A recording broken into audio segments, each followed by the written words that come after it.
The Winchester felt heavier today.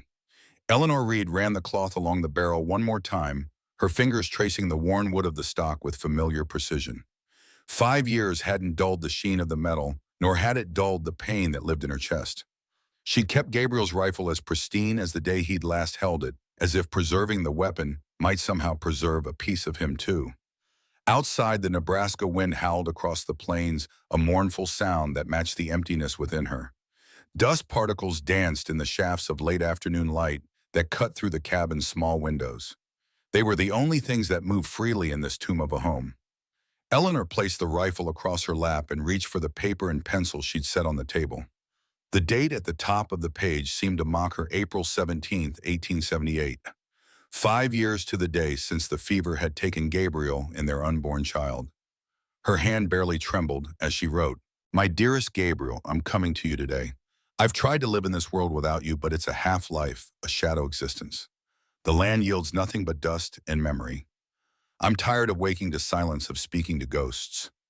Forgive me for what I'm about to do, or perhaps thank me, for soon we'll be together again. You and I and the child we never met. Until moments from now, your Eleanor." She folded the letter carefully, precisely, and placed it beside the photograph of Gabriel in his Union Army uniform. His eyes, deep blue and kind, even in the serious pose demanded by the photographer, seemed to watch her as she picked up the rifle again. Eleanor checked that it was loaded, though she knew it was. She'd loaded it this morning with hands that had once been steady enough to stitch wounds under cannon fire. She pressed the cold metal beneath her chin and closed her eyes. The sharp knock at the door startled her so badly that she nearly pulled the trigger by accident. "Mrs. Reed, you in there? Sheriff Cooper?" Eleanor lowered the rifle with a shuddering breath and quickly slid it under the table. She wiped her eyes with the back of her hand and straightened her simple black dress before opening the door. The sheriff stood on her porch, hat in hand, looking uncomfortable as he always did when visiting her homestead. A tall man with a heavy mustache and kind eyes that reminded her of someone she couldn't quite place. He shifted his weight from one foot to the other. "Afternoon, Mrs. Reed," he said, nodding respectfully. "Sheriff," she replied, her voice rough from disuse. How long had it been since she had spoken aloud to another person? Weeks, perhaps. "I thought you should know there's an auction in town today. Foster's Mill Properties." "And why would that interest me?" Her tone was flat, disinterested. Cooper looked even more uncomfortable. "Well, I know you sometimes attend these things, and—" He trailed off, unable or unwilling to articulate why he thought she frequented such events. He wasn't wrong. Eleanor often went to auctions and foreclosures not to purchase, but to witness, to see other lives dismantled, piece by piece, as if watching others' losses might somehow validate her own. It was a bitter communion with grief that she couldn't explain to anyone, least of all this kind but simple lawman. "Foster died owing a lot of people," Cooper continued. "Everything's going under the hammer. Even his workers." Eleanor's attention sharpened at this. Workers, 3 women, sisters. They were indentured to him. Cooper looked down at his boots. "They're all in a family way." The words landed like stones in still water. 3 pregnant women being sold like cattle. For a moment, Eleanor felt something pierce through the protective numbness she'd cultivated for 5 years. Something hot and sharp that might have been anger or purpose. "The auction starts in an hour," Cooper said, replacing his hat. "Just thought you might want to know." After he left, Eleanor stood motionless in the doorway, the suicide note on the table behind her momentarily forgotten. She turned and looked at the rifle, then at Gabriel's photograph. His eyes seemed different now, not just watching, but waiting. The auction was held in the dusty yard behind what had once been Foster's mill. A crowd of men gathered in the relentless sun, their faces shining with sweat, their expressions ranging from boredom to predatory interest. The auctioneer, a wiry man with yellow teeth, stood on a makeshift platform calling out items and accepting bids, in a voice that grated on Eleanor's nerves. She stood at the back, a black silhouette against the weathered fence. No one approached her or acknowledged her presence. The widow Reed was a ghost among the living, a curiosity best left undisturbed. The mill equipment went first, then Foster's wagon and horses. Each item represented another piece of a life dismantled. Eleanor watched with detached interest until the auctioneer called for the next lot. "And now, gentlemen, Foster's final assets. Three women were led onto the platform. They stood close together, hands bound loosely before them with coarse rope. The eldest, perhaps in her mid-20s, held her chin high despite the fear evident in her rigid posture. The middle sister kept her eyes downcast, her shoulders hunched, as if trying to make herself smaller. The youngest couldn't have been more than 19, her delicate features tight with terror, one hand protectively cradling her swollen belly. The foster workers, the auctioneer announced, Rebecca, Lydia, and Hannah, all three carrying, as you can see. He gestured dismissively at their rounded abdomens. Liabilities, some might say, but others might see opportunity. Their indenture papers have 4 years remaining. A murmur ran through the crowd. Eleanor felt her heart rate quicken. The eldest sister, Rebecca, scanned the crowd with defiant eyes that suddenly startlingly locked with Eleanor's own. Something in those eyes struck Eleanor like a physical blow. They were a deep, vivid blue. Gabriel's eyes. "Who will start the bidding at $10, the auctioneer called. Silence answered him. The men looked away, shuffling their feet. No one wanted 3 pregnant women, 3 extra mouths to feed that would soon become 6. Then a voice cut through the uncomfortable quiet. $10. Ezra Montgomery stepped forward, his tall frame impeccably dressed despite the frontier setting. The former Confederate officer had established himself as a powerful man in the region after the war, owning the bank and half the businesses in town. His silver hair and beard gave him a distinguished appearance that belied the coldness in his eyes. The sisters stiffened visibly at his bid. Eleanor saw fear flash across their faces, not the generalized fear of uncertainty, but the specific terror of recognition. They knew Montgomery and they feared him. $10 from Colonel Montgomery, the auctioneer announced, relief evident in his voice. Do I hear 15 times? The silence returned thicker this time. No one would bid against Montgomery. His influence in the town was too great, his retribution too certain. Eleanor found herself moving forward before she'd made a conscious decision to do so. $50, she said, her voice carrying clearly across the yard. Every head turned toward her. Whispers rippled through the crowd as men shifted to get a better look at the widow who had broken her long silence. Montgomery turned slowly, his expression shifting from surprise to something harder as he recognized her. Mrs. Reed, he said, his deep South accent still pronounced after all these years. What possible use could you have for these women? Eleanor didn't answer him. She kept her eyes on the auctioneer. $50, she repeated. Montgomery's face darkened. 75, he countered. 100, Eleanor responded immediately. The crowd's whispers grew louder. This was far more than 3 indentured pregnant women were worth in practical terms. Montgomery's eyes narrowed as he studied Eleanor, clearly trying to discern her motivation. 150, he said, a challenge in his voice. Eleanor met his gaze steadily. 200.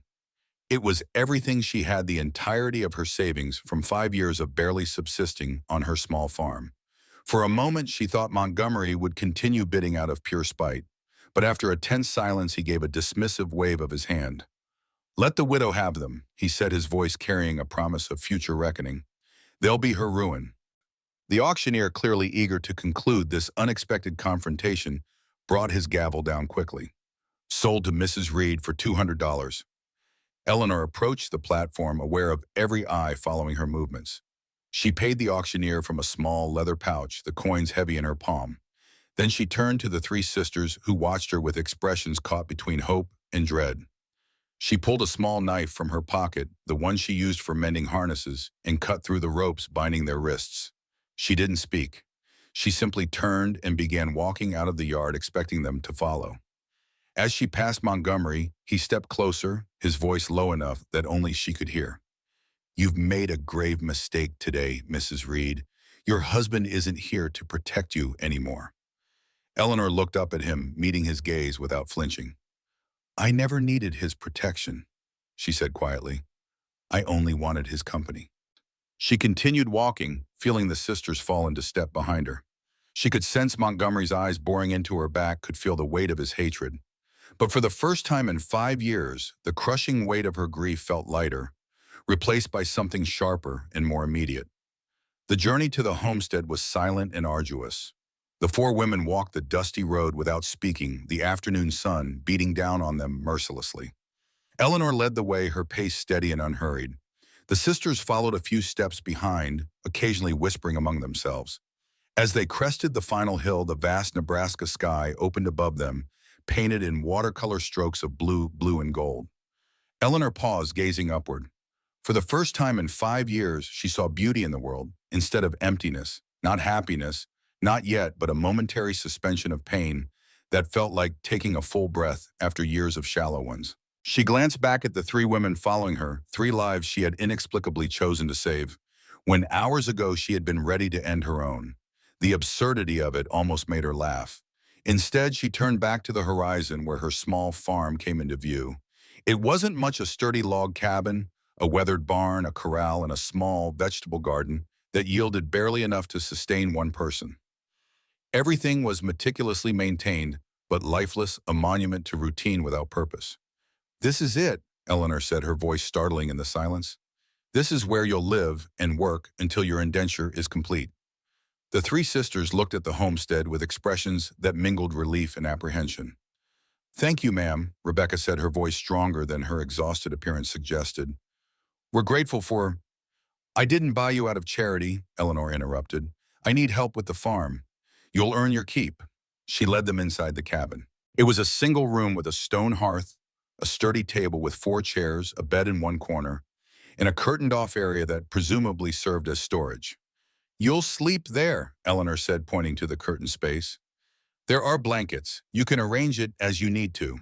She indicated the hearth and the small pantry beside it. "Food is there. Don't waste it. Water comes from the well outside. The privy is behind the barn." Her instructions were clipped and practical, devoid of warmth. "Questions?" The sisters exchanged glances. Lydia, the middle one, spoke hesitantly. What work will we be doing, ma'am?" "Whatever needs doing," Eleanor replied. "The garden needs tending. The cabin needs cleaning. The barn needs repair." "We can cook," Hannah, the youngest, offered quietly. "Good. You'll need those skills." Eleanor turned away from them and began removing items from the pantry to prepare a simple meal. "Yes, today. Work begins tomorrow." The sisters retreated to the curtained area, their whispers barely audible as they settled into their new space. Eleanor worked mechanically, trying to ignore the strange intrusion of life into her carefully maintained solitude. For 5 years she had lived alone with her grief, her daily routines as rigid and unchanging as the seasons. Now there were other heartbeats under her roof, other breaths disturbing the silence. As she prepared the evening meal, her eyes kept returning to the rifle propped in the corner. The rifle that would have ended her life if Cooper hadn't knocked on her door. The suicide note still lay on the table, folded and hidden beneath a book. She set out 4 plates for the first time since Gabriel died. The simple act felt sacrilegious somehow, as if she were betraying the sanctity of her grief. When she called the sisters to eat, they emerged cautiously from behind the curtain. They sat together on one side of the table, leaving Eleanor alone on the other. No one spoke as they ate the simple meal of beans and cornbread. The sisters ate hungrily but neatly, their manner suggesting they had known better circumstances before their indenture. As Rebecca reached for the water pitcher, her sleeve pulled back slightly, revealing a small gold locket on her wrist. Eleanor noticed but said nothing. Yet as Rebecca poured water, the locket caught the light and Eleanor glimpsed what appeared to be a miniature portrait inside it. Something about the glimpsed face seemed oddly familiar. After the meal, as the sisters cleaned up, Eleanor sat on the porch with Gabriel's journal. She often read his entries in the evenings, a ritual of remembrance.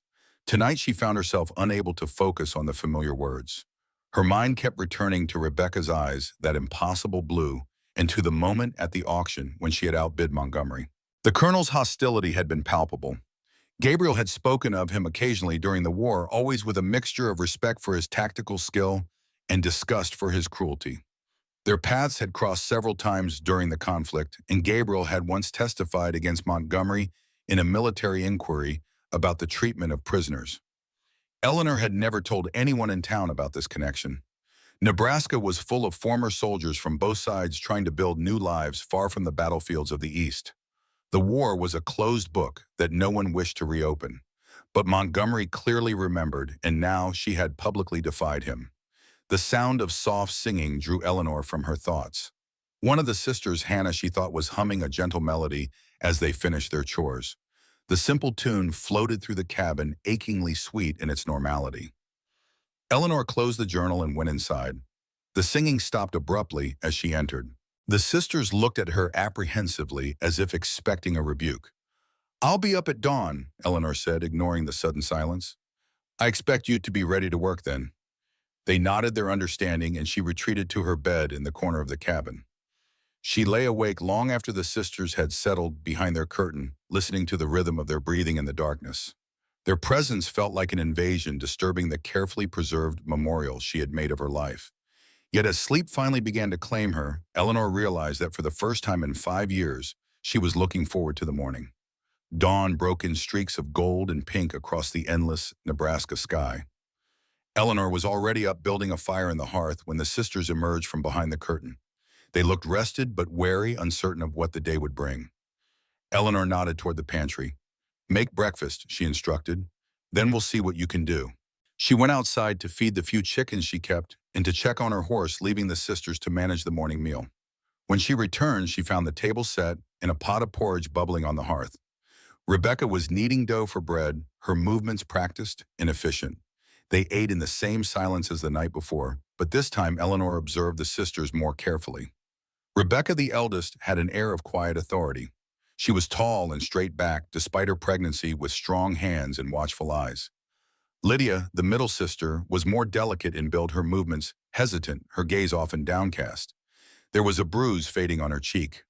Hannah, the youngest, had a softer quality to her, but Eleanor noticed how she studied the herbs hanging from the ceiling beams with keen interest. After breakfast, Eleanor assigned them tasks. Rebecca would help repair the chicken coop. Lydia would wash the accumulated laundry. Hannah would weed the struggling vegetable garden. "Can you use tools?" Eleanor asked Rebecca as they walked to the chicken coop. "Yes, ma'am," Rebecca replied. "Our father was a carpenter before—" She trailed off. "Before what?" Rebecca hesitated. "Before the war changed everything." Eleanor handed her a hammer. "The west wall needs reinforcing. The coyotes nearly got in last month." They worked side by side in silence, the rhythmic sound of their hammers filling the morning air. Rebecca was indeed skilled with tools, her movements sure and practiced. Occasionally, Eleanor caught her wincing and placing a hand on her swollen belly, but she never complained. "How far along are you?" Eleanor asked finally. "7 months, I think," Rebecca replied. "Lydia is about 6, Hannah 5. Eleanor nodded, not asking the obvious questions about the fathers. That wasn't her business. "You should rest when you need to," she said, her voice still matter-of-fact. "I need workers, not martyrs." Rebecca gave her a searching look. "Why did you buy us, Mrs. Reed, really?" Eleanor drove another nail into the wood with more force than necessary.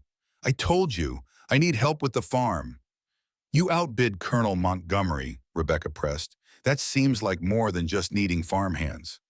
Eleanor put down her hammer and turned to face Rebecca fully. "I know what men like Montgomery do to women like you," she said bluntly. "I was a nurse during the war. I've seen what happens to vulnerable people when predators have power." Rebecca's blue eyes, those unsettlingly familiar eyes, widened slightly. "You were a nurse in the Union Army?" "Yes, that's how I met my husband." Eleanor picked up her hammer again, signaling the end of the conversation. "The coop won't fix itself." They resumed working, but Eleanor could feel Rebecca's gaze on her, periodically assessing and curious. It made her uncomfortable, as if the younger woman could somehow see past the barriers she had so carefully constructed round her heart. By midday, the homestead had taken on a different rhythm. Lydia had hung washing on the line the first time clothes had danced in the Nebraska wind at the Reed farm in years. Hannah had cleared half the garden of weeds and was carefully examining the struggling plants. The sound of women's voices, quiet conversations, occasional instructions broke the silence that had defined the place for so long. Eleanor retreated to the barn to check her supplies, needing a moment away from the strange transformation of her home.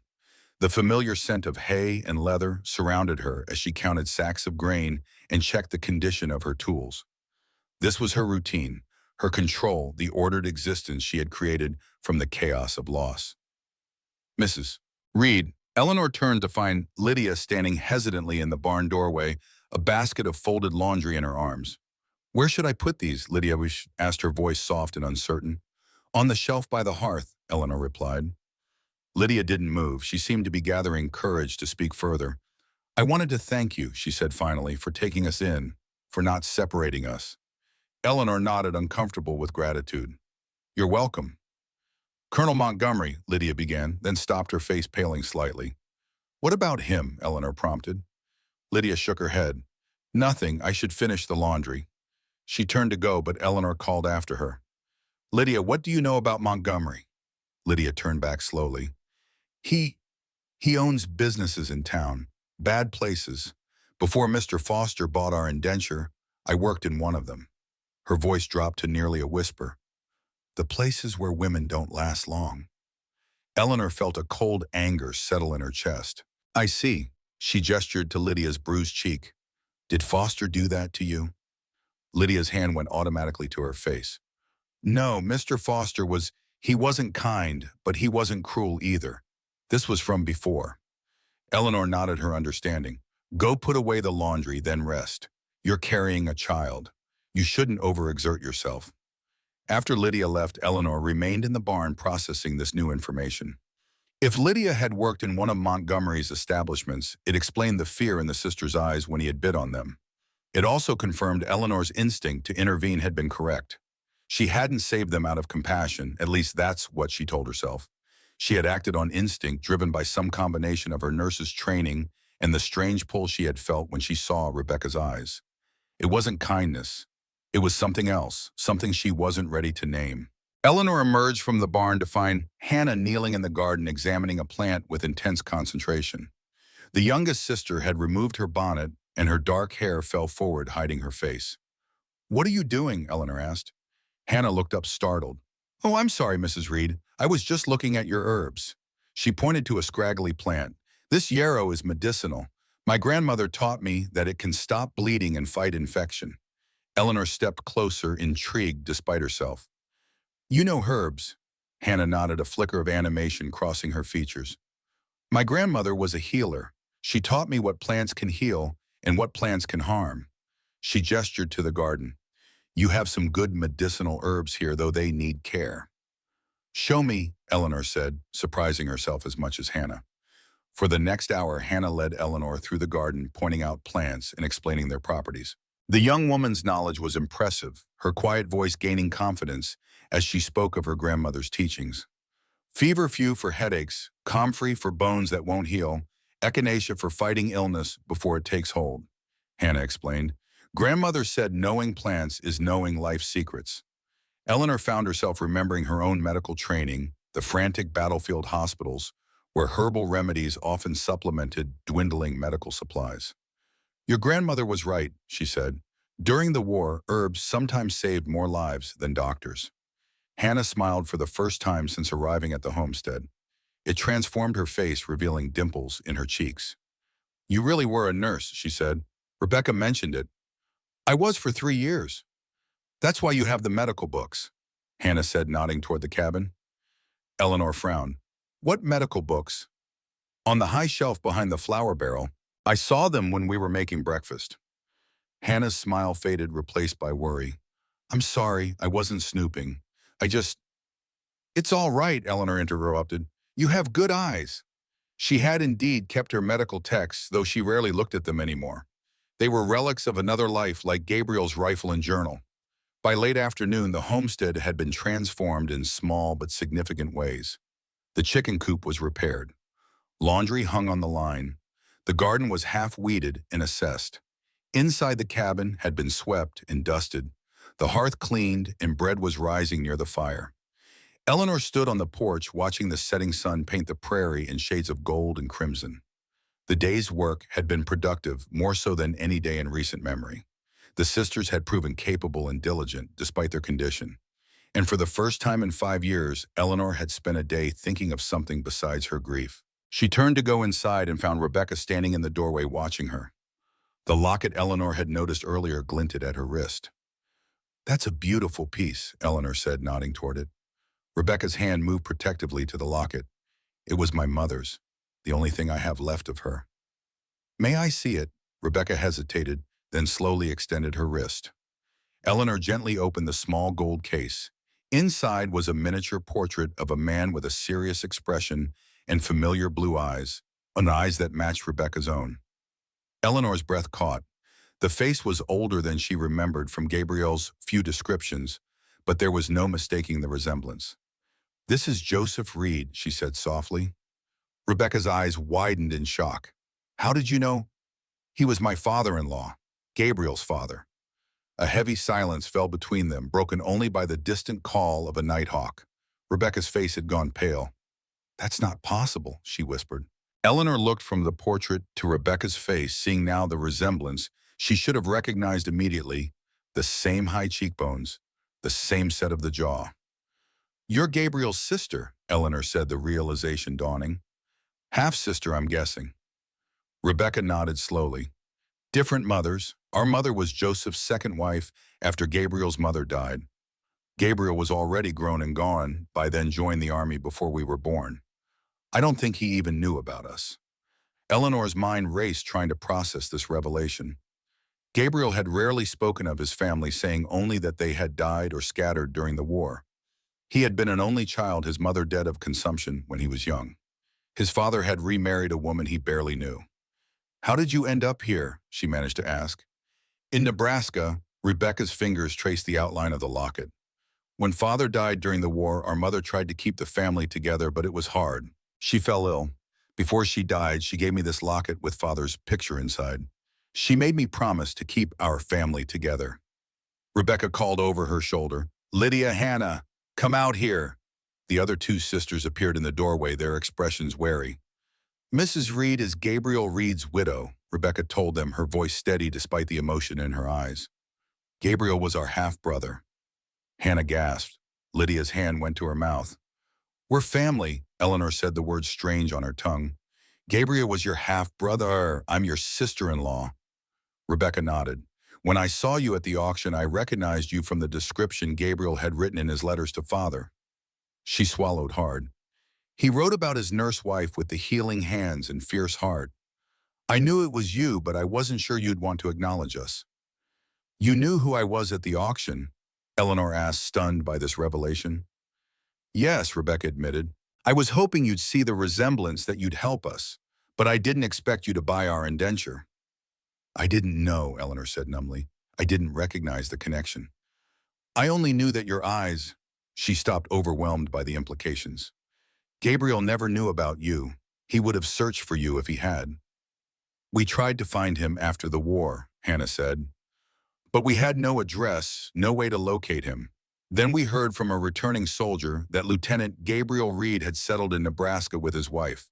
We were trying to save enough to travel here when everything fell apart." Eleanor stood and walked to the shelf where she kept Gabriel's few possessions. She took down a wooden box and returned to the porch. From it, she removed a packet of letters tied with a faded ribbon. "These are from Gabriel, to me during the war," she said. "There's one where he mentions his father remarrying, but he never spoke of siblings." She sifted through the letters until she found the one she sought. "Here," she read aloud, "Father has remarried a younger woman named Elizabeth. I've not met her, being occupied with this war, but I hope she brings him happiness in his final years. I sometimes regret our estrangement, but the path I've chosen is the right one, even if he cannot see it." Eleanor looked up at the sisters. "He and his father disagreed about the war. Joseph didn't want Gabriel to fight for the Union." Rebecca nodded. "Father wasn't political, but he feared losing his only son. After Gabriel left, though, Father changed. He began supporting the Union cause quietly. That's how he met our mother. She was organizing supplies for Union soldiers." The revelation settled over Eleanor like a heavy blanket. All these years she had thought herself alone in the world, her only family connection severed with Gabriel's death. Now suddenly she had three sisters-in-law, soon to be three nieces or nephews. "Does Montgomery know about this connection?" she asked sharply. The sisters exchanged glances. "I don't think so," Rebecca said. "We never spoke of our family to anyone in town. It wasn't safe to advertise Union connections in some places, even after the war." Eleanor nodded, her mind working rapidly. "Good, let's keep it that way for now." She looked at each sister in turn. "This changes things, but it also makes our situation more dangerous. If Montgomery realizes you're connected to Gabriel, it will only strengthen his resolve against us." "What will we do?" Hannah asked, her hand unconsciously moving to her swollen belly. Eleanor's jaw set in a determined line. We continue as before. We work the farm, we stay alert, and we give Montgomery no reason to suspect our connection. She stood feeling more resolute than she had in years. These weren't just three random women she had saved on impulse. They were family Gabriel's blood. Protecting them wasn't just an act of defiance against Montgomery. It was an obligation to her husband's memory. Get some rest, she told the sisters. Tomorrow will be a long day. As the sisters went inside, Eleanor remained on the porch watching the last light fade from the western sky. The suicide note she had written that morning seemed like a relic from another lifetime. She couldn't recapture the despair that had driven her to place the rifle beneath her chin. She had been ready to die this morning. Now, against all odds, she had found a reason to live. A week passed then, too. The rhythms of the homestead shifted and expanded to accommodate its new inhabitants. Eleanor found herself rising each morning with purpose, rather than resignation, planning the day's work and monitoring the sisters' progress with their pregnancies. Rebecca had proven herself adept with tools and strategy, helping Eleanor reinforce the barn and devise more efficient ways to manage a small farm. Lydia, though still quiet and watchful, kept the cabin immaculate and had begun taking over the cooking, revealing a talent for making even the simplest ingredients taste better than Eleanor had managed in years. Hannah had transformed the neglected garden, coaxing life from the hard Nebraska soil and expanding her collection of medicinal herbs. The shift in Eleanor was more subtle but no less profound. The rigid routines that had defined her existence loosened. She found herself listening to the sisters' quiet conversations in the evenings, occasionally even joining them. She still read Gabriel's journal and letters, but the ritual felt different now, less like preservation of the dead and more like introduction to the living. The morning was bright and clear as Eleanor stood in the yard showing Rebecca how to sight along the barrel of Gabriel's Winchester. Keep both eyes open, she instructed. Most people think you should close one, but that narrows your field of vision. Rebecca adjusted her stance, her pregnancy making the posture awkward, but her hands were steady as they gripped the weapon. When did you learn to shoot? She asked, lining up the sights on an old tin can positioned on a fence post 50 yards away. Gabriel taught me during the war, Eleanor replied. He said a woman alone should know how to protect herself. Rebecca squeezed the trigger. The rifle cracked and the can jumped from the post. Good, Eleanor nodded. Now reload. As Rebecca worked the lever action, Eleanor glanced toward the garden where Hannah was harvesting herbs with methodical precision. Lydia sat on the porch mending a shirt, her face tilted toward the sun, in a rare moment of relaxation. It struck Eleanor suddenly how easily they had slipped into this arrangement, how natural it felt to have these women in her life. It wasn't happiness exactly. The wound of Gabriel's loss was still too raw for that, but it was something close to contentment, a temporary reprieve from the relentless tide of grief. The sound of approaching hoofbeats shattered the moment. Eleanor turned to see Sheriff Cooper riding toward the homestead, his expression grim. Rebecca immediately handed the rifle back to Eleanor, who checked that it was loaded before resting it against her shoulder in a casual but ready position. Morning, Sheriff, she called as he dismounted, trying to keep her voice neutral, despite the unease his appearance stirred in her chest. Mrs. Reed, Cooper nodded, removing his hat. His eyes flicked to the rifle, then to Rebecca, noting their position, but making no comment. Ladies, he added, acknowledging the sisters with a tip of his head. What brings you out this way? Eleanor asked. Cooper shifted uncomfortably. Thought you should know there's been talk in town about your new arrangement here. People should mind their own business. It's Montgomery making it his business, Cooper said, lowering his voice, though the others were still within earshot. He's been asking questions about your land deed, about whether you've kept up with property taxes. Eleanor felt a chill despite the warm morning. My papers are in order. Gabriel made sure of that before he died. Cooper nodded. I believe you, but Montgomery has ways of complicating things, especially for women alone. He glanced at the sisters, or women in difficult circumstances. I can handle Montgomery, Eleanor said firmly, though she felt a flicker of unease. Cooper studied her face for a moment. You know, you remind me of someone, he said unexpectedly. Can't quite place who, but there's something familiar about you. Eleanor stiffened. Was it possible he recognized the resemblance between her and the sisters? Did he somehow know about their connection to Gabriel? Is there anything else? Sheriff Cooper replaced his hat. Just be careful, Mrs. Reed. Montgomery doesn't forget a slight, and he's got reason to dislike you beyond the auction. What do you mean? Cooper mounted his horse before answering. Your husband, Lieutenant Gabriel Reed, he testified against Montgomery during the war, didn't he? Something about mistreatment of prisoners. Eleanor's surprise must have shown on her face because Cooper nodded grimly. Small world, Mrs. Reed. Word gets around even years later, even out here. As he rode away, Eleanor remained in the yard processing this new complication. If Cooper knew about Gabriel's testimony against Montgomery, then Montgomery certainly remembered it too. Her bid at the auction hadn't just been a current affront, it had reopened an old wound. What did he want? Rebecca asked, coming to stand beside her. To warn us, Eleanor replied. Montgomery's been asking about our land. Why would he care about your property? Eleanor shook her head. I don't know, but I intend to find out. The next day dawned gray and threatening, heavy clouds hanging low over the prairie. Eleanor left Rebecca in charge of the homestead and rode into town, her mind churning with questions and plans. Kingston was a modest frontier town, one main street lined with wooden buildings, a few side streets with smaller establishments and homes. It had grown in the 5 years since Eleanor had first arrived with Gabriel, but it was still small enough that a woman traveling alone drew notice. She felt eyes on her as she tied her horse outside the sheriff's office. Women alone were uncommon enough in town. Women dressed in their best and looking purposeful were rarer still. Cooper looked up in surprise when she entered his office. He was alone, working on paperwork at his desk, and he stood quickly when he recognized her. Mrs. Reed, he said, removing his hat, though he was indoors. This is unexpected. I need your help, Sheriff, Eleanor said without preamble. I need to understand why Montgomery is so interested in my land. Cooper gestured to a chair across from his desk. This time Eleanor sat. I've been wondering that myself, Cooper admitted, settling back into his own chair.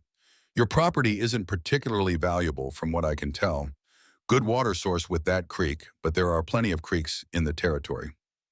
Could it be simple revenge for Gabriel's testimony? Cooper shook his head. Montgomery's not the type to waste time and resources on something that doesn't benefit him directly. If he's looking at your land, there's profit in it somehow. A suspicion formed in Eleanor's mind. The creek, she said slowly. What if there's something in the creek? Cooper's expression shifted subtly. What kind of something? Gold. The word hung between them, charged with possibility. There have been rumors, Cooper admitted. Nothing confirmed, but enough to catch Montgomery's interest. Eleanor leaned forward. Have there been strikes in the area? Small ones. Nothing like California, but enough to make men dream. Cooper drummed his fingers on the desk thoughtfully. Your creek does run from the foothills. It's not impossible. Eleanor stood abruptly. I need to see the town's copy of my deed, and I need to know everything about Montgomery's recent activities. Cooper led her to the land office next door, where a clerk reluctantly allowed them to examine the town's copy of the Reed deed. Eleanor read it carefully, confirming what she already knew. The creek ran through her property, not along its edge. The southern boundary was marked by a line of cottonwood trees nearly a quarter-mile beyond the water. The deed is clear, she said to Cooper as they left the office. The creek is well within my property. Deeds can be challenged, Cooper said grimly, especially when gold is involved. Eleanor's jaw tightened. Then I need to confirm if there's gold on my land before Montgomery makes his next move. As they walked down the street, Cooper filled her in on Montgomery's recent activities, the men he'd been meeting with, including known prospectors and a mining engineer from Denver. The sudden increase in purchases of mining equipment arriving at his warehouse. The strangers in town asking questions about the Reed property. They were passing the bank, Montgomery's bank, when the door opened and the man himself emerged. He stopped short when he saw them, his expression shifting from surprise to cold calculation. Mrs. Reed, he said, his southern accent pronounced. A pleasure to see you in town, and with our good sheriff, no less. His eyes moved between them, assessing. Discussing matters of law, perhaps. Just being neighborly, Cooper replied easily. Mrs. Reed had business in town. Montgomery smiled, the expression not reaching his eyes. Indeed, business seems to be on everyone's mind these days. He turned to Eleanor. I trust your new acquisitions are settling in well. They're none of your concern, Eleanor said flatly. Oh, but they are, Montgomery countered softly. Everything in this town is my concern. You'd do well to remember that. Before Eleanor could respond, Montgomery tipped his hat and continued down the street, leaving a chill in his wake despite the warm spring air. "He's planning something," Cooper murmured, "and he's confident about it." Eleanor watched Montgomery's retreating figure. "Then we need to move quickly." The rain was falling steadily by the time Eleanor returned to the homestead. The sisters had clearly been watching for her emerging from the cabin as she approached. "What did you learn?" Rebecca asked, helping Eleanor unsaddle her horse. Inside, gathered around the table with steaming cups of Lydia's chicory coffee, Eleanor shared what she had discovered about Montgomery's interest in their land. "Gold," Hannah echoed, her eyes wide. "In our creek." "Possibly," Dana replied. "We need to find out for certain." "I might know something about that," Lydia said softly. All eyes turned to her in surprise. She rarely volunteered information.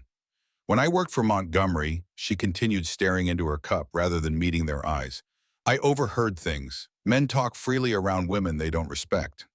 Her cheeks flushed with shame, but she continued. "Last year there was talk about gold being found in a creek south of town. Montgomery was very interested. He sent men to find the exact location." "My creek?" Eleanor asked. "I don't know if it's your creek specifically," Lydia replied, "but it would explain why he wants the land." The implications settled over the room like the gathering storm outside. If there was gold on her property, Montgomery would stop at nothing to acquire it. "We need to find out for certain," Eleanor said finally. "Tomorrow when the storm passes, we'll check the creek ourselves." The rest of the evening passed in tense silence. The storm raged outside, rain lashing against the windows and thunder shaking the small cabin. Eleanor found herself repeatedly checking that the rifle was loaded and within reach, startling at every sound that might indicate riders approaching through the downpour. The sisters huddled near the hearth, whispering among themselves. Occasionally, Eleanor caught fragments of their conversation, concerns about Montgomery, about their futures, about the babies they carried. As the night deepened and the storm began to subside, Eleanor made a decision. "We should get some rest," she told the sisters. "Tomorrow will be a long day." The morning after the storm dawned clear and bright, the Nebraska sky washed clean of clouds. Eleanor rose early, her sleep having been fitful and filled with dreams of Gabriel and his unknown sisters. She found Rebecca already awake, sitting at the table with the Gabriel's journal open before her. "I hope you don't mind," Rebecca said, looking up as Eleanor approached. "I wanted to know my brother better." Eleanor should have felt invaded, protective of Gabriel's private thoughts. Instead, she felt a strange relief that someone else now carried a piece of his memory. "He would have loved knowing you," she said simply. After a simple breakfast, the four women made their way to the creek. The recent rain had swollen it beyond its banks, the water running swift and muddy over rocks and fallen branches. "We need to check where the water runs slowest," Eleanor explained, leading them downstream. "If there's gold, it would settle in the bends where the current weakens." They spent the morning examining the creek, looking for the telltale glint of yellow among the stones and sand. The work was wet and muddy, their skirts soon sodden and stained. Eleanor showed them how to pan for gold using a shallow tin dish from the kitchen, scooping sediment from the creek bed and swirling it carefully to separate heavier materials.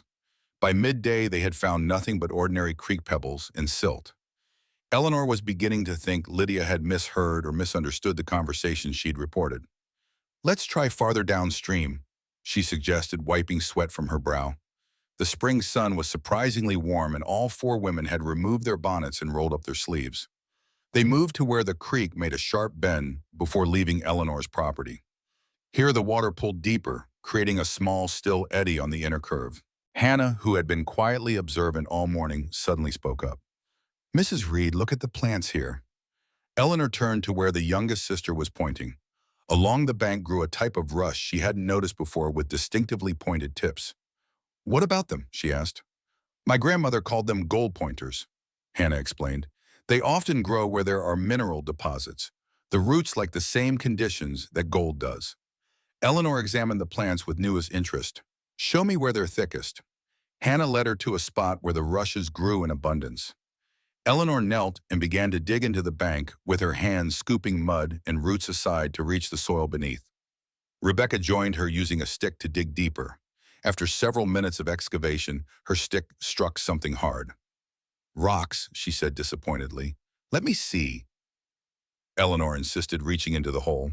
She pulled out a stone about the size of her palm caked with mud. She dipped it in the creek, washing away the dirt. As the water cleared the surface, they all gasped. Embedded in the gray rock were distinct veins of yellow, small but unmistakable.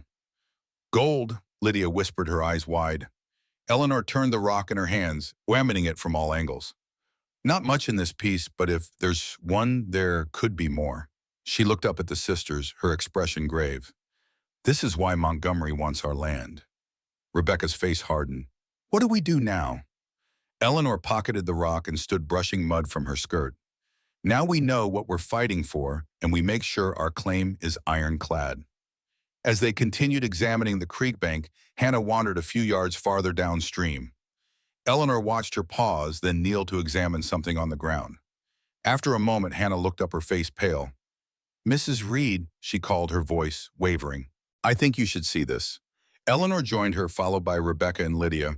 Hannah pointed to what had caught her attention, a small piece of metal protruding from the eroded bank where the storm had washed away a layer of soil. Eleanor carefully brushed away more dirt, revealing a tarnished military button. As she continued to clear the area, more became visible, a scrap of blue fabric, then horrifyingly what appeared to be a human bone. Dear God, Rebecca breathed. Eleanor sat back on her heels, her mind racing. The storm must have uncovered it. Is it a grave? Lydia asked, her voice barely audible. More than one, I think, Eleanor replied grimly, scanning the area with new awareness. Now that she knew what to look for, she could see subtle depressions in the ground, places where the soil had settled differently. This could be a burial site. From the war, Rebecca asked. Eleanor shook her head. The war never came this far west. These are more recent. A terrible suspicion formed in her mind as she examined the button more closely. It bore the insignia of the Union Army, the same insignia that had been on Gabriel's uniform. Hannah, look for more of those rushes, she instructed. Lydia, Rebecca, help me check these other depressions. For the next hour, they carefully examined the area. They found evidence of at least 6 burial sites, all showing signs of hasty, shallow interment. In 2 locations, they uncovered more buttons and fabric scraps, all consistent with Union Army uniforms. These were soldiers, Eleanor said, finally standing to survey the grim discovery. Union soldiers buried here in secret. But how? Why? Hannah asked, her face drawn with distress. I think, Eleanor said slowly, we found the prisoners Montgomery was accused of mistreating during the war, the ones Gabriel testified about. She remembered fragments of what Gabriel had told her, captured Union soldiers who had disappeared under Montgomery's watch, reports of torture, of men worked to death in makeshift labor camps far from the main battlefields. Gabriel had been part of a patrol that discovered evidence of the atrocities, but by the time a formal inquiry was launched, the prisoners and their bodies had vanished. Montgomery brought them here, Rebecca realized, horror dawning on her face, to hide the evidence of what he'd done. And now he's desperate to get this land, Lydia added. Not just for the gold, but to keep this buried. Eleanor nodded grimly. If these bodies were discovered and identified as the missing prisoners, the case against him could be reopened even after all these years. That's why he was so angry when you bought us, Hannah said. He thought he could pressure Foster's heir into selling him the land, but then you intervened. And he recognized you as Gabriel's widow, Rebecca concluded, the wife of the main witness against him. Eleanor looked from the partially exposed remains to the gold-flecked rock still in her pocket. 2 reasons for Montgomery to want her land, one for greed, one for self-preservation. Both powerful motivators for a man like him. We need to document this, she decided, and we need to tell Cooper. The sun was beginning to set by the time they finished their grim work. They had carefully mapped the locations of the burial sites, collected samples of the soil and a few of the buttons as evidence, and covered the exposed remains with fresh earth out of respect for the dead. As they walked back to the cabin, Eleanor's mind raced with plans and contingencies. She had no doubt that Montgomery would move against them soon, especially if he suspected they had discovered either the gold or the bodies. What will we do? Hannah asked, echoing Eleanor's thoughts. First secure the homestead, Eleanor replied. Then I'll ride to town tomorrow to show Cooper what we found and file a mineral claim on the gold. That will legally establish our right to any gold on the property and bring official attention to the land, making it harder for Montgomery to act openly against us." "And if he doesn't care about acting openly?" Rebecca asked. Eleanor's hand moved unconsciously to the rifle she carried. "Then we'll be ready for him." As they approached the cabin, they saw a figure waiting on the porch. Eleanor immediately raised her rifle, pushing the sisters behind her with her free arm. "Who's there?" She called, her finger moving to the trigger. The figure stood slowly, hands raised to show they were empty. "It's Cooper, Mrs. Reed, just me." Eleanor lowered the rifle slightly but remained wary as they approached. Cooper stepped down from the porch to meet them, his expression grave. "I was beginning to worry," he said. "You've been gone all day." "What are you doing here, Sheriff?" Eleanor asked, not bothering to hide the suspicion in her voice. Cooper had been helpful, but his sudden appearance at her homestead, without warning, set off alarm bells. "I came to warn you," he replied. "Montgomery's been meeting with Judge Parker all afternoon.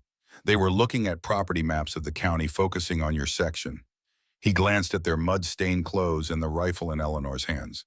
"But it seems you've been doing some investigating of your own." Eleanor hesitated, then made a decision. "You'd better come inside. We have something to show you." In the cabin, Eleanor spread their findings on the table: the gold-flecked rock, the tarnished buttons, their crude map of the burial sites. Cooper examined each item carefully, his expression growing darker by the moment. "Missing Union prisoners," he said when she finished explaining. "You believe Montgomery brought them here and buried them on your land. I think they were brought here while the land still belonged to the original homesteader, before Gabriel and I purchased it," Eleanor clarified. "The seller was eager to leave, took less than the land was worth. Now I wonder if Montgomery pressured him to go, then planned to buy it himself before anyone discovered what was hidden there." "But Gabriel got it first," Cooper mused. "That must have infuriated Montgomery. And now he wants it back, not just for the gold, but to keep his crimes buried," Rebecca added. Cooper picked up one of the buttons, turning it over in his fingers. His face had taken on an odd expression, part anger, part something else Eleanor couldn't quite identify. "Do you know what regiment this is from?" he asked quietly. Eleanor shook her head. "The insignia is worn. I can make out that it's Union, but not the specific unit." Cooper placed the button carefully back on the table. "It's the 8th Ohio Volunteer Infantry." His voice had dropped to nearly a whisper. "I would know it anywhere." A chill ran down Eleanor's spine. How? Cooper raised his eyes to meet hers, and in them, she saw a pain that mirrored her own. "Because I served with them," he said, "under the name Daniel Reed." The cabin fell silent. Eleanor stared at him, uncomprehending. "Reed," she finally managed. "As in?" "Gabriel Reed was my half-brother," Cooper, or rather Daniel, said softly. "Different mothers. My mother was Joseph Reed's sister-in-law. There was an indiscretion after Gabriel's mother died. Joseph married another woman quickly to cover the scandal, but I was born just 7 months after the wedding." Eleanor sank onto a chair, her mind reeling from the second familial revelation in less than a week. "Gabriel never mentioned you," she said weakly. "He didn't know about me until we met during the war. I was a private in his unit." Daniel smiled sadly. "The resemblance was noticed by others before we realized it ourselves. When we compared stories, we discovered the truth." "Why didn't he tell me?" Eleanor asked, feeling a stab of betrayal that Gabriel had kept such a secret. "He wanted to after the war," Daniel assured her. "He wrote to me about you often said you were the best person he had ever known, that you'd understand and welcome me as family." His voice caught. "But then he died," Eleanor finished hollowly. Daniel nodded. "I was stationed in Missouri when I got word. By the time I could get away, he was already gone. I didn't know how to approach you in your grief, claiming to be family you'd never heard of. So you became the sheriff here, watching over me from a distance." Eleanor said, not sure whether to feel comforted or manipulated by this revelation. "I promised Gabriel I'd look out for you if anything happened to him," Daniel said simply. "Being sheriff was the best way to do that without intruding on your life." Eleanor studied his face with new awareness. Now that she knew to look, she could see traces of Gabriel in his features, the shape of his brow, the set of his jaw. "Why tell me now?" she asked. "Because you're in danger," Daniel said gravely. "Real danger. And because I've seen a change in you these past weeks. Since these women came to your farm, you have come back to life. Gabriel would be glad of that." Eleanor took a deep breath, trying to process everything. "These women, the sisters I bought at auction, they're also Gabriel's family. his half-sisters from his father's second marriage. Daniel's eyes widened in genuine shock. That can't be coincidence. No, Eleanor agreed. It seems Gabriel had more family than either of us knew. She stood feeling suddenly resolute, which gives me even more reason to protect what's ours. What do you intend to do? Daniel asked. First file that mineral claim, Eleanor said firmly, then prepare for whatever Montgomery has planned. She looked Daniel directly in the eyes. Will you help us as family? Daniel straightened, his expression solemn. I've been helping from the shadows for 5 years, Eleanor. It's time I did so openly. Rebecca, who had been quietly observing this exchange, suddenly spoke up. There's something else you should know. Her voice was hesitant but determined. About the burials by the creek. All eyes turned to her, but it was Lydia who stepped forward, her face pale but resolute. I know where they are, she said softly. All of them, not just the ones you found today. Eleanor stared at her in confusion. How could you possibly? Because I helped bury them, Lydia whispered, tears filling her eyes. When I worked for Montgomery before he sold my indenture to Foster, he made me help. Said a woman's hands were better for digging in soft earth without leaving marks. Said no one would suspect a woman of such work. Horror dawned on Eleanor's face as she realized what Lydia was saying. You were forced to bury murdered prisoners. Lydia nodded, a tear spilling down her cheek. 12 men in all. I can identify every grave. I can testify to what was done to them. Her voice broke. I've been carrying this secret for so long, afraid to tell anyone, afraid of what Montgomery would do if he knew I remembered. That's why he bid on us at the auction, Rebecca realized. Not just for other reasons, but because Lydia knows where the bodies are buried, literally. Eleanor moved to Lydia's side, taking the younger woman's hands in her own. You don't have to face this alone anymore. We're family now. All of us. Daniel stood, his expression grim but determined. This changes everything. With Lydia's testimony and the physical evidence, we can bring Montgomery to justice, not just stop him from taking your land. But it also makes our situation more dangerous, Eleanor cautioned. If Montgomery suspects Lydia knows what she knows, he'll stop at nothing to silence her, Daniel finished. We need to move quickly but carefully. As they discussed their plan for the following day, filing the mineral claim, documenting Lydia's testimony, gathering more evidence from the burial sites, Hannah suddenly gasped, pointing to something on the table.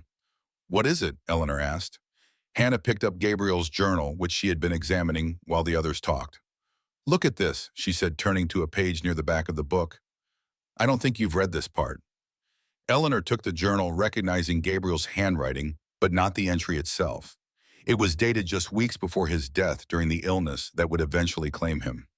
I've written to Captain Monroe about Elizabeth's daughters, the entry began. He's promised to look for them when he returns to Ohio. I cannot bear the thought of my sisters growing up without family to protect them. Father would want me to find them despite our differences.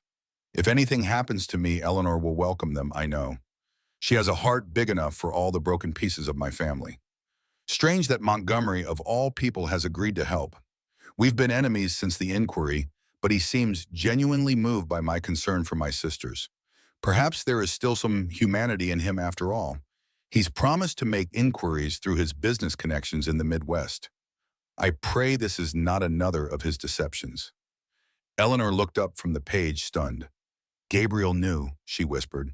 He knew about his sisters, and he asked Montgomery to help find them.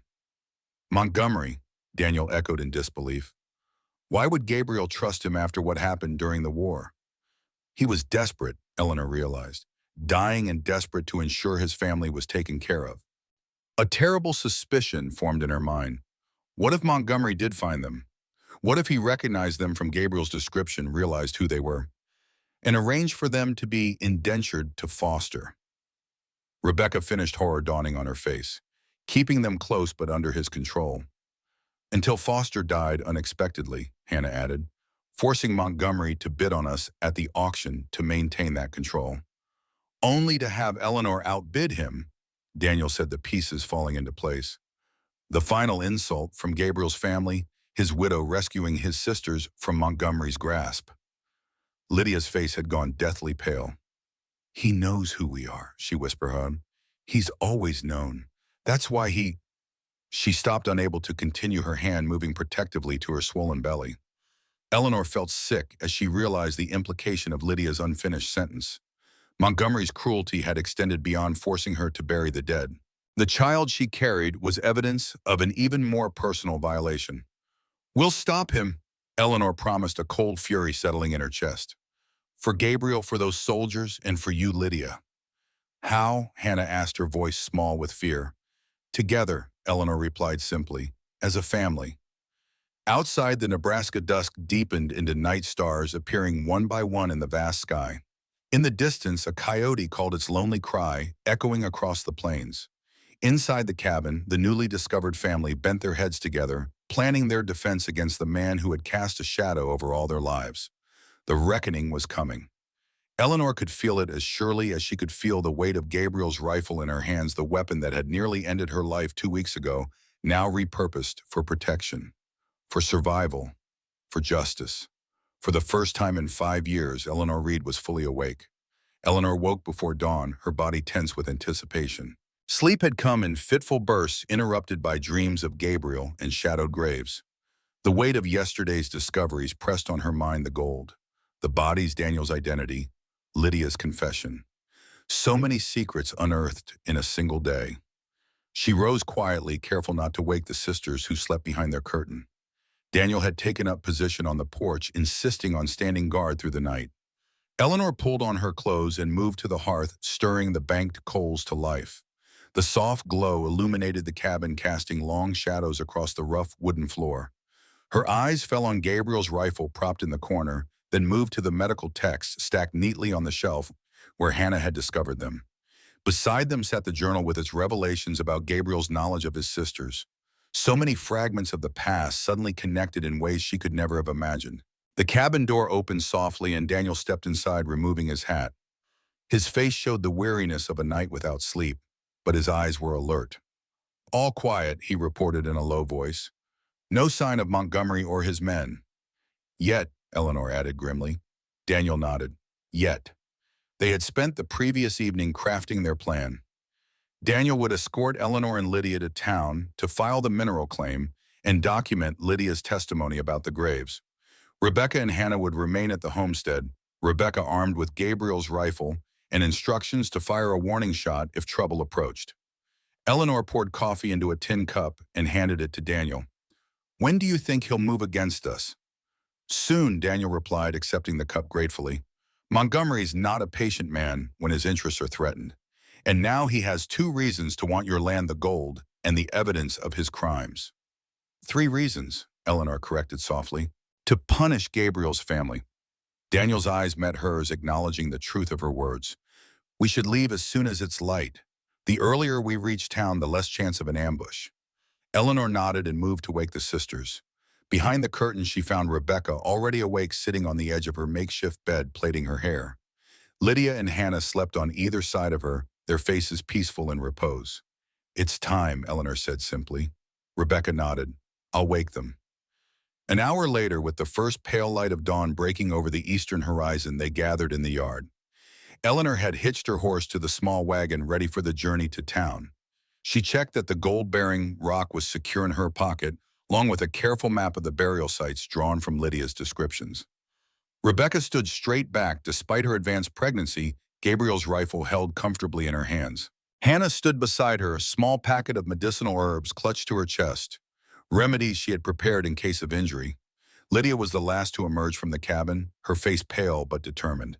She had spent the previous evening recounting everything she remembered about the burials: dates, locations, descriptions of the victims. The telling had exhausted her, but also seemed to lift a weight from her shoulders, as if sharing the burden had diminished its power over her. "Remember," Daniel instructed Rebecca, "fire a warning shot if anyone approaches. Don't wait to see if they're friendly. Then get yourselves into the root cellar and bar the door." Rebecca nodded gravely. "We'll be fine. Just hurry back." Eleanor embraced each of the sisters in turn, the gesture still new and somewhat awkward but sincere. When she came to Lydia, she held the younger woman's gaze. "You don't have to do this," she said softly. "You can stay here with the others." Lydia shook her head. "I need to do this. For them." She glanced toward the creek where the unmarked graves lay. "And for myself. Eleanor nodded understanding. Sometimes facing the darkness was the only path to light. Daniel helped Lydia into the wagon, then mounted his own horse. With a final wave to Rebecca and Hannah, they set off down the rutted track that led toward town, the rising sun at their backs casting long shadows before them. The journey to Kingston was tense, every creak of the wagon and rustle in the tall grass setting their nerves on edge. They passed the spot where the creek left Eleanor's property, its waters gleaming innocently in the morning light, giving no hint of the secrets it contained. Daniel rode ahead, one hand resting on the revolver at his hip, his eyes constantly scanning the horizon. Eleanor kept the reins in one hand, her other near the shotgun propped beside her on the wagon seat. Beside her, Lydia sat in silence, her hands folded protectively over her belly, her eyes fixed on the road ahead. They were halfway to town when Daniel suddenly raised his hand, signaling them to stop. He sat motionless in his saddle, head tilted as if listening. "What is it?" Eleanor whispered, pulling the wagon to a halt. Daniel pointed to a rise about a quarter mile to the east. "Riders, 3 of them, moving parallel to us." Eleanor strained her eyes but could see nothing through the tall prairie grass. "Montgomery's men, most likely, keeping their distance for now but watching." Lydia's hand gripped Eleanor's arm, her fingers digging in with surprising strength. "They know what we're doing," she whispered. "They know I'm going to testify." Daniel turned his horse and rode back to them. "We keep going," he said firmly. "They won't try anything on the open road in broad daylight. Too many witnesses once we get closer to town." Eleanor nodded and flicked the reins, urging the horse forward. The wagon lurched into motion once more, its wooden wheels creaking in protest. As they continued, Eleanor became aware of the riders keeping pace with them, occasionally visible when they crested a rise, then disappearing again into the rolling landscape. "They're hurting us," Daniel muttered as they approached a bend in the road where it dipped between 2 small hills. "Like wolves with sheep." Eleanor felt it too, the subtle pressure directing them toward the narrow passage between the hills, where the road was most vulnerable to ambush. She pulled the shotgun onto her lap, no longer bothering with pretense. "Options?" she asked tersely. Daniel considered for a moment. "Cut across country, make straight for his town. It's rougher terrain for the wagon, but it keeps us in the open." Without hesitation, Eleanor turned the wagon off the road, steering the horse directly across the prairie toward the distant silhouette of Kingston. The wagon bounced violently over the uneven ground, forcing Lydia to cling to the seat to avoid being thrown. "They're coming," Daniel warned, looking over his shoulder. Eleanor glanced back to see the 3 riders emerging from behind the hills, now in clear pursuit. They had abandoned any pretense of simply traveling in the same direction. "Faster," Eleanor urged her horse, snapping the reins. The wagon picked up speed, jolting over the rough ground with bone-jarring force.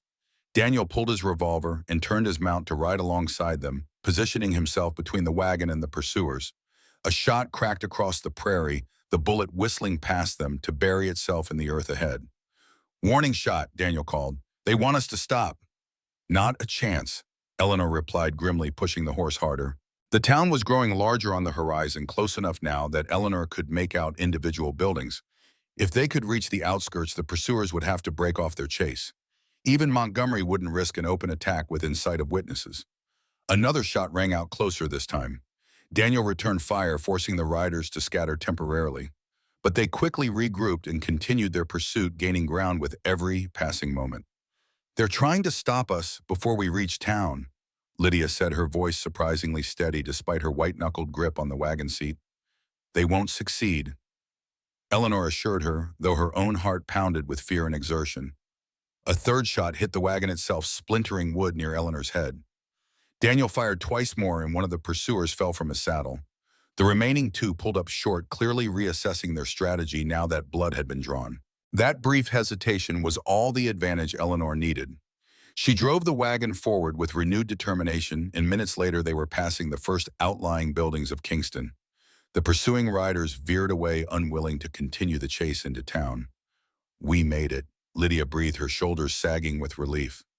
"For now," Daniel cautioned, holstering his revolver. "But Montgomery will know we're here. We need to move quickly." They proceeded directly to the sheriff's office, drawing curious stares from townspeople as they passed. The wagon was visibly damaged from the pursuit, and all 3 of them bore the dust and strain of their journey. Inside the office, Daniel quickly organized his deputy to stand guard while he accompanied Eleanor and Lydia to file their claims. First to the land office where Eleanor formally registered her mineral claim on the gold found in the creek. Then to the courthouse where Lydia gave her sworn testimony about the unmarked graves and Montgomery's involvement in the deaths of the Union prisoners. The clerk recording Lydia's statement was visibly shaken by her account. "These are serious accusations against a prominent citizen," he said, looking nervously between Lydia and Daniel. "They're the truth," Lydia replied quietly. "I can show you where every grave is located." Daniel placed the tarnished buttons and other evidence they had collected on the clerk's desk. "We have physical proof to support her testimony, and we'll have more once a proper investigation exhumes the remains." The clerk nodded reluctantly. "I'll need to inform Judge Parker." "Do that," Daniel agreed, "but also telegraph the federal marshal in Omaha. These crimes fall under federal jurisdiction given that they involve the murder of Union soldiers." As they left the courthouse, Eleanor felt a weight lift from her shoulders. Their claims were filed, Lydia's testimony recorded. Montgomery could still threaten them, but he could no longer simply seize their land through legal manipulation. "What now?" Lydia asked as they stepped back into the bright midday sun. "Now we get you both back to the homestead," Daniel replied. "It's not safe for you to remain in town." They were walking toward the wagon when Eleanor spotted a familiar figure across the street, Montgomery himself standing outside his bank, watching them with cold calculation in his eyes. Beside him stood Judge Parker, engaged in what appeared to be a heated conversation. Daniel followed her gaze. "He knows," he said softly. "Look at his face. He knows what we've done." Eleanor met Montgomery's stare, directly refusing to show fear. After a moment, it was Montgomery who broke the contact, turning back to the judge with a dismissive gesture. "He'll move against us tonight," Daniel predicted as they continued toward the wagon. "With everything we've set in motion today, he can't afford to wait." Eleanor nodded, her jaw set in determination. "Then we'll be ready for him." The return journey to the homestead was tense but uneventful. There was no sign of the riders who had pursued them earlier, though Daniel remained vigilant, constantly scanning the horizon for threats. As they crested the final hill and the homestead came into view, Eleanor felt a surge of relief at the sight of smoke rising peacefully from the cabin's chimney. Rebecca stood on the porch, rifle in hand, clearly having kept watch for their return. "Any trouble?" Daniel called as they approached. Rebecca shook her head. "All quiet. Hannah's been preparing medicines just in case." She looked at their faces, reading the tension there. "You had problems." "Riders," Eleanor replied tersely, climbing down from the wagon. "They tried to stop us reaching town." Inside the cabin, over mugs of hot coffee, they recounted the morning's events. The pursuit, filing the claims, Montgomery's cold stare outside the bank. "So it's done," Hannah said when they finished. "The claims are filed." "The legal part is done," Daniel corrected. "But Montgomery won't limit himself to legal means now. He'll come for the land directly." "Tonight," Eleanor added. "Almost certainly tonight." The sisters exchanged glances, fear mingling with determination in their expressions. "What do we do?" Lydia asked. Daniel stood and moved to the window, looking out at the afternoon sun. "We prepare, fortify the cabin, establish defensive positions, create a safe space for you three in the root cellar." "Four," Rebecca corrected, one hand resting on her swollen belly. "We're all expecting." Daniel's expression softened momentarily. "Of course, forgive me." For the next several hours, they worked to transform the homestead into a defensive position. Daniel and Eleanor moved furniture to create barricades near the windows and doors. They filled buckets with water, both for drinking and for dousing potential fires. Hannah prepared bandages and medicinal poultices for treating wounds. Rebecca, despite her pregnancy, proved invaluable in planning their defense. Her carpenter father had taught her not just how to use tools, but how to think strategically about structures. "The barn roof," she suggested, pointing from the cabin window. "It offers a clear view of the approach from the south. Someone positioned there could see riders coming from a half-mile away." Daniel nodded approvingly. "Good thinking. I'll take that position when the time comes." As the sun began to set, casting long shadows across the yard, and Eleanor gathered everyone in the cabin for a final review of their plan. The sisters would shelter in the root cellar beneath the cabin floor if fighting broke out, with Rebecca armed to defend the entrance if necessary. Daniel would take the high position in the barn loft while Eleanor would defend the cabin itself. "Once it's fully dark, I want you three in the cellar," Daniel instructed. "Don't come out unless one of us calls for you, no matter what you hear." "What about you?" Hannah asked, her young face creased with worry. "I'll be fine," Daniel assured her with a confidence Eleanor suspected he didn't entirely feel. "I've survived worse." As twilight deepened into dusk, Eleanor stood on the porch with Daniel watching the western sky fade from gold to purple to deep blue. Stars were beginning to appear, pinpricks of light in the vast Nebraska heavens. "Beautiful night," Daniel observed quietly. Eleanor nodded. "Too beautiful for killing." "Some would say that's the best kind of night to die," Daniel replied. "Under an open sky with the stars to guide you home." The words stirred something in Eleanor's memory. Gabriel had said something similar once during the war, when they had lain side by side on a hospital cot, watching the stars through a hole in the tent roof. "Gabriel would have been proud of you," she said suddenly, "of how you've watched over me all these years." Daniel's eyes glistened in the fading light. "I promised him I would. Brothers keep their promises." "After tonight," Eleanor said, "whatever happens, I want you to be part of this family openly. No more secrets, no more Sheriff Cooper. Just Daniel Reed." Daniel smiled, a genuine smile that transformed his usually serious face. "I'd like that." The moment was interrupted by the soft sound of hoof beats in the distance. Daniel's expression immediately hardened as he turned toward the sound. "They're coming," he said grimly, "from the south as we expected." Eleanor nodded, her hand moving to the shotgun at her side. "How many?" Daniel strained his eyes in the growing darkness. "Can't tell yet. At least 4, maybe more.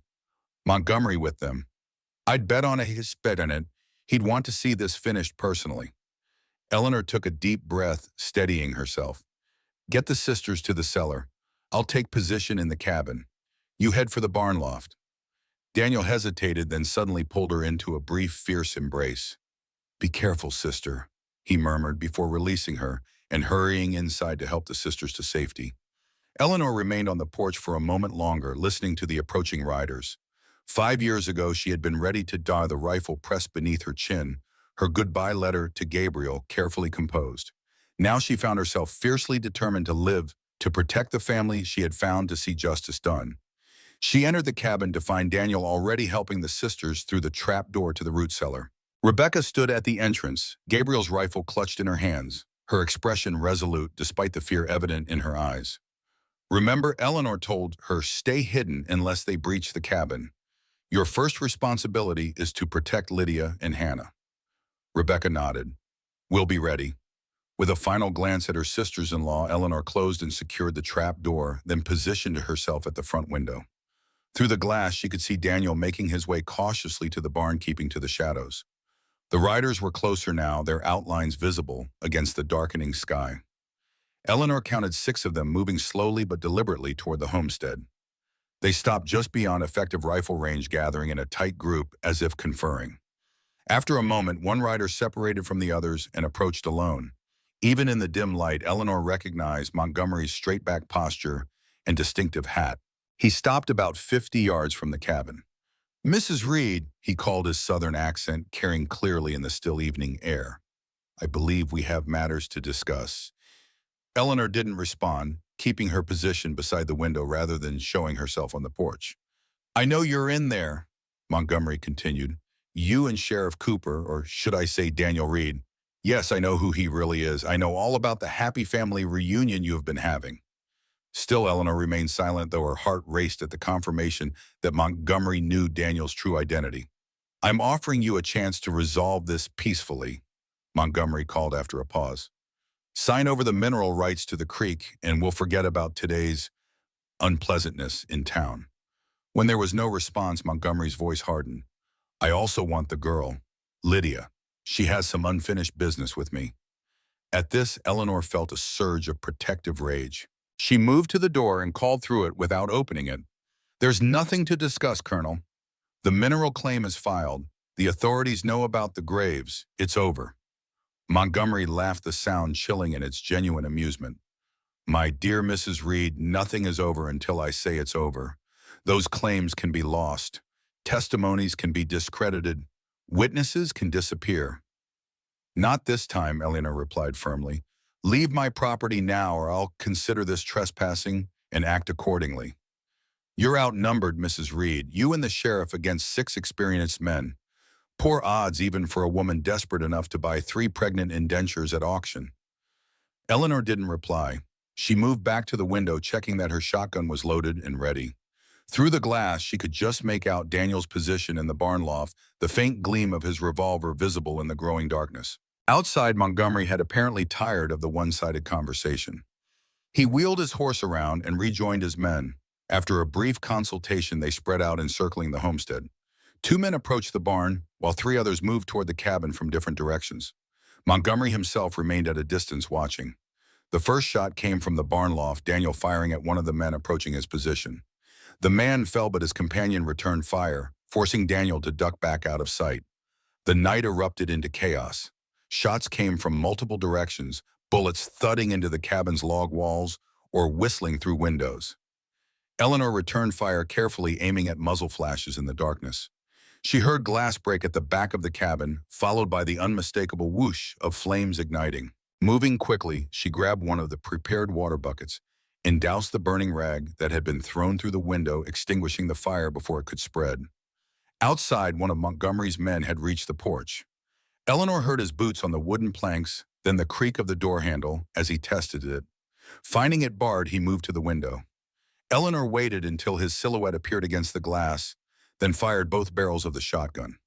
The window shattered outward, and the man dropped from view with a strangled cry. She reloaded quickly, her hands steady despite the danger. From the barn came the continued exchange of gunfire, telling her that Daniel was still holding his position. A new sound caught her attention, breaking glass from the bedroom window at the rear of the cabin.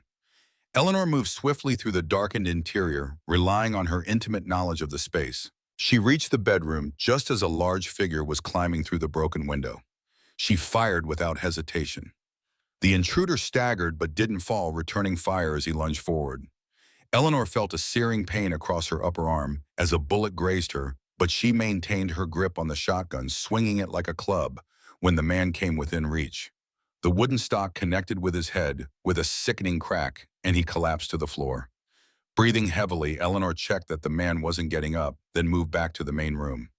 Through the front window, she could see that the barn was now fully engulfed in flames, casting a hellish glow over the homestead. Her heart seized with fear for Daniel. Had he escaped the fire, or was he trapped in the burning structure? A movement outside caught her eye, a figure running from the blazing barn toward the cabin. Even in the chaotic light of the fire, she recognized Daniel's distinctive gait. He was alive, though he appeared to be favoring one leg. Eleanor opened the door just enough to allow him inside, then quickly barred it again behind him. "Are you hurt?" she asked, noting the blood staining his left trouser leg. "Just a graze," he replied grimly. "The barn's lost. They set it alight from the rear while keeping me pinned down with gunfire." He looked around the cabin. The sisters. Still in the cellar, 2 men tried to breach the cabin. One's down on the porch, the other in the bedroom. Daniel nodded, checking his revolver. "That leaves 3 outside, including Montgomery." A voice called from the darkness beyond the burning barn. "Cooper Reed, whatever you call yourself, you're running out of options." Daniel moved to the window, staying carefully to one side to avoid presenting a target. "They're regrouping," he reported, using the fire for light. Eleanor joined him, peering cautiously through the broken glass. She could see 3 figures silhouetted against the flames, Montgomery and 2 others all armed. "They'll rush us," Daniel predicted. "Try to overwhelm us with numbers." Eleanor calculated swiftly. She had 4 shells left for the shotgun. Daniel's revolver likely held 2 or 3 rounds, not enough for a prolonged firefight. "The root cellar," she decided. "We fall back there, barricade ourselves in with the sisters." Daniel nodded grimly. "It's our best option. I'll cover you while you get the trapdoor open." Eleanor moved to the center of the cabin floor and began pulling back the rug that concealed the trapdoor. As she worked, a new sound reached them, horses approaching at a gallop, not from the direction of Montgomery's men, but from the road. "More riders," Daniel warned it, moving to check the eastern window. Eleanor's heart sank. Reinforcements from Montgomery would seal their fate. But Daniel's expression suddenly transformed from grim resignation to cautious hope. "It's not Montgomery's men," he reported. "It looks like, my God, it's a cavalry patrol." Eleanor joined him at the window. In the light cast by the burning barn, she could make out a column of uniformed soldiers approaching at speed, led by an officer whose bearings suggested authority. The telegram to Omaha, she realized. They responded. Outside Montgomery and his remaining men had also spotted the approaching cavalry. One of them immediately broke for the darkness, fleeing toward the creek. The other raised his hands in surrender. Montgomery himself remained motionless for a long moment, then suddenly spurred his horse toward the cabin, revolver raised. "He's coming for us," Daniel warned, taking aim through the broken window. But before he could fire, the trap door burst open from below. Rebecca emerged, Gabriel's rifle in her hands. In one fluid motion, she raised the weapon, sighted along the barrel, and fired. Montgomery jerked in his saddle, then toppled sideways, hitting the ground with a heavy thud. "I told you I knew how to shoot," Rebecca said quietly, lowering the rifle. Eleanor stared at her in astonishment. "You were supposed to stay hidden." "I heard the cavalry coming," Rebecca replied simply. "Thought you might need an extra gun." The cabin door shuddered under a heavy blow, then swung open to reveal the cavalry officer, his revolver drawn. He took in the scene with a quick professional glance. Eleanor, with her shotgun, Daniel bleeding but upright, Rebecca with the rifle, the trapdoor opened to reveal Lydia and Hannah peering up from below. "Sheriff Cooper," the officer asked, his gaze settling on Daniel. Daniel nodded. "Captain, your timing is impeccable. We received your telegram about illegal mining claims, impossible military graves," the captain replied. "Appears we arrived in the middle of something more immediate. Colonel Montgomery objected to our filing certain claims in town today," Daniel explained. "He brought some friends to discuss the matter." The captain's eyes narrowed. "Montgomery, Ezra Montgomery." "The same," Daniel confirmed. "Interesting," the captain said, his tone suggesting more than casual interest. "We've had inquiries about him from the War Department. Something about unresolved allegations from during the conflict." "Those allegations just got considerably less unresolved," Eleanor said, gesturing toward the creek. "We have evidence and a witness." The captain followed her gaze, then nodded briskly. "We'll need statements from all of you, and I'll post men here tonight for your protection." As the officer went to organize his men, Eleanor sank into a chair, the events of the night catching up with her. Her arm throbbed where the bullet had grazed it, and every muscle ached with tension and exertion. Rebecca helped Lydia and Hannah from the root cellar, the three sisters clinging to each other in relief and exhaustion. Daniel limped to Eleanor's side, placing a comforting hand on her shoulder. "It's over," he said softly. Eleanor looked up at him, then at the sisters, her family, Gabriel's family survivors all. "Not over," she corrected. "Just beginning." The next morning dawned clear and bright, the Nebraska sky a vast blue canopy stretching from horizon to horizon. Eleanor stood on the porch watching as the cavalry patrol prepared to depart. The bodies of Montgomery and his men had been loaded onto wagons covered with canvas sheets for the journey to town. The barn was a blackened ruin, but the cabin had survived with minimal damage. The captain had left 2 soldiers behind to guard the homestead until a formal investigation of the graves could be conducted. Daniel stood beside Eleanor, his injured leg properly bandaged thanks to Hannah's herbal poultices and Eleanor's medical knowledge. The sisters sat on the porch steps, their faces showing the strain of the night's events, but also a new serenity, as if a shadow had lifted from their lives. "What happens now?" Hannah asked, voicing the question in all their minds. "Now," Eleanor replied, "we rebuild the barn first, then we see what comes of the gold claim." "And Montgomery's crimes?" Lydia asked quietly. "The captain assured me they'll conduct a full investigation," Daniel said. "With your testimony and the physical evidence, they'll be able to identify the victims and notify their families. They'll finally have proper burials." Lydia nodded, a tear sliding down her cheek. "They deserve that." Eleanor moved to sit beside her, taking the younger woman's hand. "You helped make that possible. You carried that burden alone for so long, but you didn't break." "I almost did," Lydia admitted, "many times," Zay says. "But you didn't," Rebecca said firmly, "and you survived. We all did." Eleanor looked out across the homestead, seeing it with new eyes. 5 years ago, she had arrived here with Gabriel, full of hope for their future. Then had come the fever, his death, the loss of their unborn child, and the long gray years of grief. Now, against all odds, life had returned to this place. The sisters with their impending births, Daniel with his steady presence. Even the land itself seemed more vibrant, as if responding to the renewed purpose of its inhabitants. Gabriel would have loved this, she thought. His fragmented family brought together, the blight of Montgomery's evil finally expunged justice within reach for the men who had died under his cruelty. I was thinking, Daniel said, breaking into her thoughts, the gold claim will need managing. And the town could use a new deputy, someone who knows the law and can be trusted to uphold it fairly. Are you offering me a job, Sheriff? Eleanor asked, the faintest smile touching her lips. More like a partnership, Daniel replied. The Reed family business. I like the sound of that, Rebecca said. Though we'll need someone to manage the homestead while you're both in town. And someone to help with the births, Hannah added. They'll be coming soon. And someone to establish that medical practice you've been considering, Lydia said to Eleanor. With Hannah's herbs and your training, this territory could use proper healers. Eleanor looked at each of them in turn, these people who had entered her life just when she had been ready to leave it. Family, purpose, future, things she had thought forever lost to her. We have time, she said. Time to decide. Time to build. Time to heal. Daniel nodded toward the horizon where the first signs of a thunderstorm were gathering in the distance. Storm coming, he observed. Let it come, Eleanor replied, a new strength in her voice. We've weathered worse. As if in response, the child within Rebecca's womb kicked a visible movement beneath her dress that drew all their attention. Rebecca placed her hand over the spot, a look of wonder crossing her face despite the many times she had felt the sensation before. Gabriel's family, she murmured. The next generation. Eleanor reached out tentatively, and Rebecca guided her hand to feel the movement of the child. The simple touch connected them past and future loss and renewal, death and life, continuing its relentless, miraculous cycle. In that moment, with the vast Nebraska sky above them and the earth solid beneath their feet, Eleanor Reed finally understood what Gabriel had seen in this wild, beautiful land. Not just a place to escape the horrors of war, but a place to build something new from the ashes of the old. A place where echoes of the past could blend with the voices of the future, creating a harmony all their own. The storm on the horizon moved closer, bringing the scent of rain on the wind.